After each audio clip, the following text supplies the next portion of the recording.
device है. I again repeat my point. What is computer? Computer is an data processing machine or device that perform process calculation and operation based on instructions provided by a program. Clear है यहाँ तक सबको? What is computer? I again repeated my slide. A computer is an electronic data processing machine or device that perform process calculation and operation based on instruction provided by a program. Computers are used virtually in the every field of life. The advancement in computer cause as advancement in knowledge. ठीक है, जिस तरीके से computer की advancement बढ़ती रहेगी, जिस तरीके से कंप्यूटर एडवांस होता रहेगा, उसी तरह हमारी जो नॉलेज है उसमें भी एडवांसमेंट बढ़ती रहेगी, हमारी नॉलेज भी इंक्रीज होती रहेगी. सही है. Science and technology.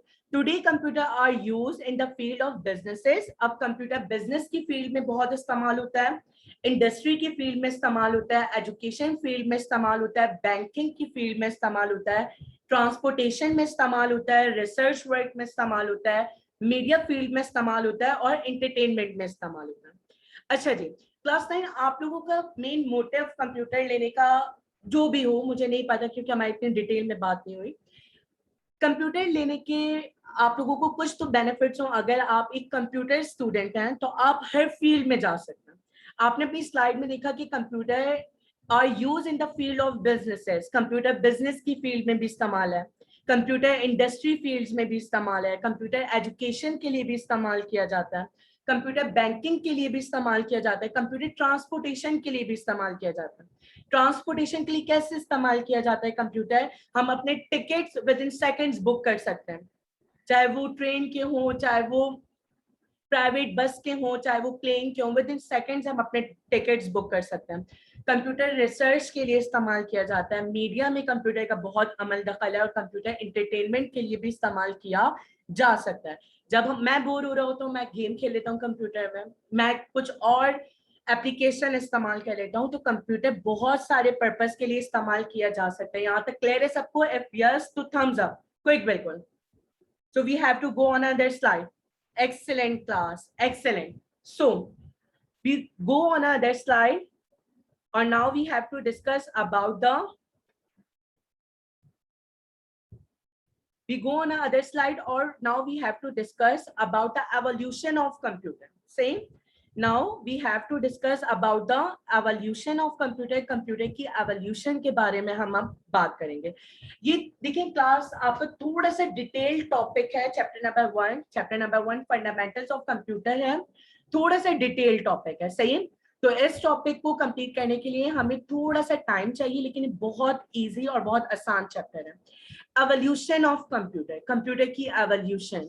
आपको पता है जो हमारे पास प्रीवियस कंप्यूटर्स थे, जो हमारे पास पुराने कंप्यूटर थे, उन कंप्यूटर में और मॉडर्न कंप्यूटर्स में बहुत डिफरेंस है. इफ यस तो thumbs up.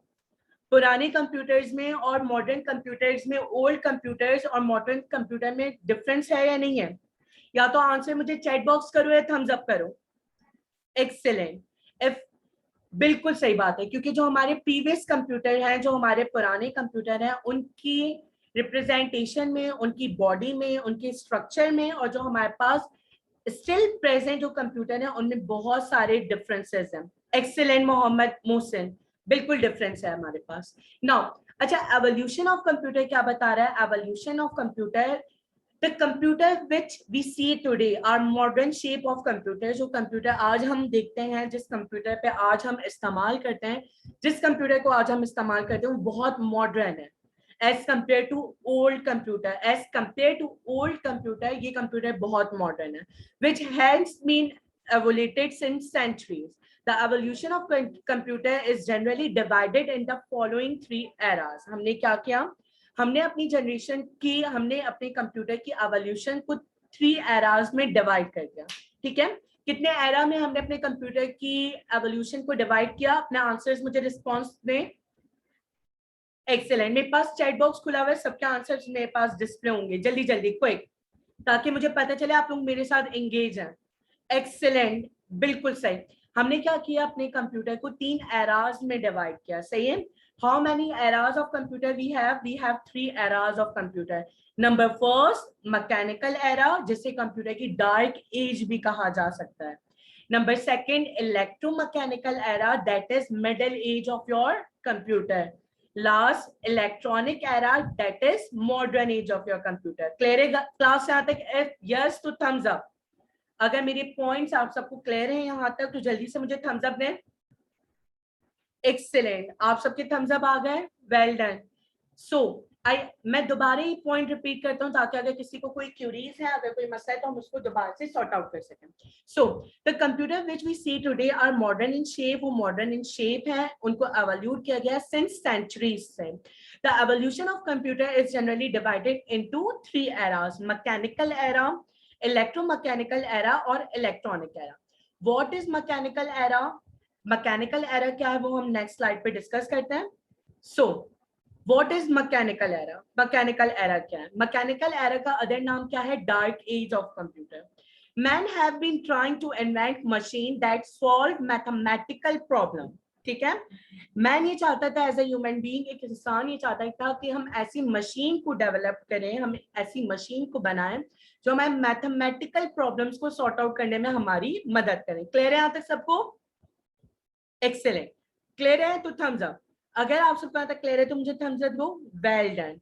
Man has been trying to invent machine that can solve mathematical problems in mechanical era. Mechanical era में वो ये चाहता था कि हम ऐसी machines बनाएं, ऐसे हम कुछ डिवाइस बनाएं जो हमें मैथमेटिकल प्रॉब्लम्स को सॉर्ट आउट करने में हमारी मदद कर सकें. Human become successful to make simple machine.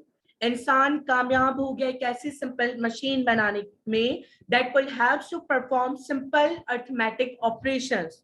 जो इसको इंसान कामयाब हो गया एक ऐसी डिवाइस, एक ऐसी मशीन बनाने में जो उसको सिंपल अरिथमेटिक ऑपरेशन परफॉर्म करने में उसकी मदद कर सकती है. In other words, computing, these machines were mainly operated since the electricity was not invented. ठीक है, ये मशीन तब से इजाद है या ये मशीन तब से काम करी जब आपकी इलेक्ट्रिसिटी भी जनरेट नहीं हुई थी. क्लियर है सबको यहाँ तक? If yes, तो thumbs up. So, men have been trying to invent machine that can solve mathematical problem in mathematical era, mechanical era. Human becomes successful to make simple machine that will help to perform arithmetic operations in other computing. These machines were mainly operated since the electricity was not invented. Some of important mechanics of this era are. अच्छा, मुझे कोई example बताएगा mechanical era की? First calculating device कौन सी थी हमारे पास? मुझे अपने चैट बॉक्स का आंसर बताएं जल्दी से. फर्स्ट कैलकुलेटिंग डिवाइस कौन सी थी हमारे पास जो विदाउट इलेक्ट्रिसिटी के काम करती थी? Any gases? किसी को पता है? May be calculator. वो एक कैलकुलेटर था, लेकिन उस कैलकुलेटर का नाम क्या था? That is abacus. ठीक है, you all have to know that what is abacus. If yes तो थम्स अप. अगर आप लोगों को पता है अबकस क्या है तो मुझे थम्स अप दें जल्दी से. Excellent. You all have to know that what is abacus. तो abacus फर्स्ट कैलकुलेटिंग डिवाइस थी जो विदाउट इलेक्ट्रिसिटी के अपना काम, अपना प्रोसेस कर सकती थी. लास्ट स्लाइड पे आते हैं. मैकेनिकल एरा के बाद आपके पास आता है इलेक्ट्रोमैकेनिकल एरा. ठीक है, मैकेनिकल एरा के बाद इलेक्ट्रोमैकेनिकल एरा आता है जिससे हम कंप्यूटर की मिडिल एज भी कहते हैं. ठीक है, electromechanical era. This era starts from the mid of 19th century. ये एरा कब से स्टार्ट हुआ? This era start of the mid of 19th century. In this era, scientists become able to develop faster and more accurate computing machine. ये वो era था, ये वो time period था जिसमें साइंटिस्ट मतलब इंजीनियर जिन्होंने कंप्यूटर्स को बनाना था वो इतने स्टैब्लिश हो गए, इतनी उनमें एबिलिटी आ गई कि वो डेवलप कर सके एक फास्टर और एक्यूरेट कंप्यूटर मशीन को. कौन से एरा की अभी हम लोग बात कर रहे हैं? अभी हम बात कर रहे हैं electromechanical era. That is the middle age of your computer. Clear है? Computer machine as they were powered by the steam and electricity. उनको पावर्ड किया जाता था स्टीम और इलेक्ट्रिसिटी की मदद से. One of such machines was tabulating machine. ठीक है, अबकस हमारे पास मैकेनिकल एरर की एग्जांपल थी और टैबुलेटिंग मशीन हमारे पास इलेक्ट्रोमैकेनिकल एरर की एग्जांपल थी। ये वो कंप्यूटर था जिसको रन स्टीम और इलेक्ट्रिसिटी की मदद से किया जाता था। यहां तक क्लियर है सबको point what I am saying? ठीक है, ये वो पॉइंट्स हैं, ये वो मैकेनिकल इलेक्ट्रोमैकेनिकल एरर, ये वो कंप्यूटर्स हैं जिनको स्टीम और इलेक्ट्रिसिटी की मदद से इस्तेमाल किया जाता था। क्लास 9 की क्लास चल रही है, ठीक है, ये क्लास 9 है। इसके बाद हम आगे चलते हैं, लास्ट हमारे पास हेडिंग है इलेक्ट्रॉनिक एरा, ठीक है। इलेक्ट्रॉनिक एरा जिसे कंप्यूटर की मॉडर्न एज भी कहा जाता है। अगर आप लोगों के पास कोई क्यूरीज है तो आप लोग इंशाल्लाह ये स्लाइड खत्म करने के बाद फिर हम आपकी क्यूरीज को डिस्कस करेंगे। The advancement in the vacuum और इलेक्ट्रॉनिक बल्ब, ठीक है, जब हमने वैक्यूम और इलेक्ट्रॉनिक बल्ब से हम एडवांस हुए, give birth to electronic era. आपको पता है जो फर्स्ट जनरेशन हमारे पास थी उसमें वैक्यूम ट्यूब और इलेक्ट्रॉनिक बल्ब का इस्तेमाल किया जाता था, ठीक है। जो हमारे पास फर्स्ट इलेक्ट्रॉनिक डिवाइस थी, जो हमारे पास फर्स्ट जनरेशन के कंप्यूटर थे, उनमें एग्जैक्टली कंप्यूटर की क्लास है ये, उनमें वैक्यूम ट्यूब और इलेक्ट्रॉनिक बल्ब का इस्तेमाल किया जाता था। इसने हमें आइडिया दिया इलेक्ट्रॉनिक एरा का। In this era the true computer were invented which work on the principles of input, storage, process and output.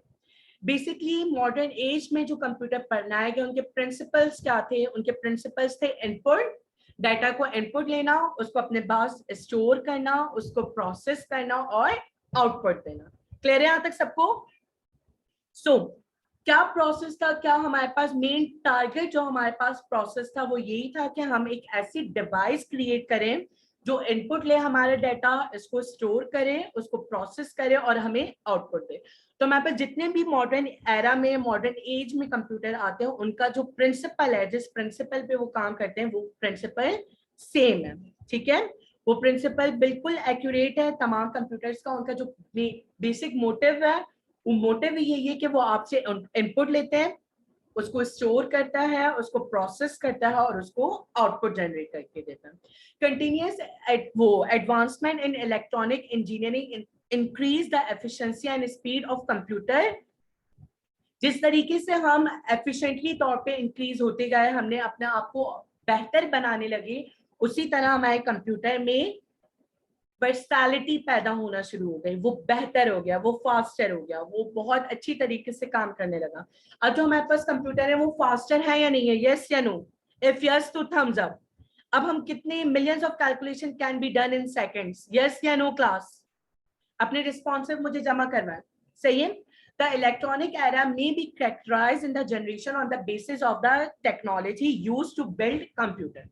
Electronic era को हम उसकी टेक्नोलॉजी की मदद से कैटेगराइज कर सकते हैं, कैटेगरी उसकी हम डिवाइड कर सकते हैं अकॉर्डिंग टू उसकी टेक्नोलॉजी की मदद से। जो हमारे पास फर्स्ट जनरेशन थी उसमें कौन सी टेक्नोलॉजी इस्तेमाल हुई? Vacuum tube. सेकेंड जनरेशन थे उसमें कौन सी टेक्नोलॉजी हमारे पास इस्तेमाल हुई? ट्रांजिस्टर्स की। थर्ड जनरेशन में कौन सी टेक्नोलॉजी इस्तेमाल हुई?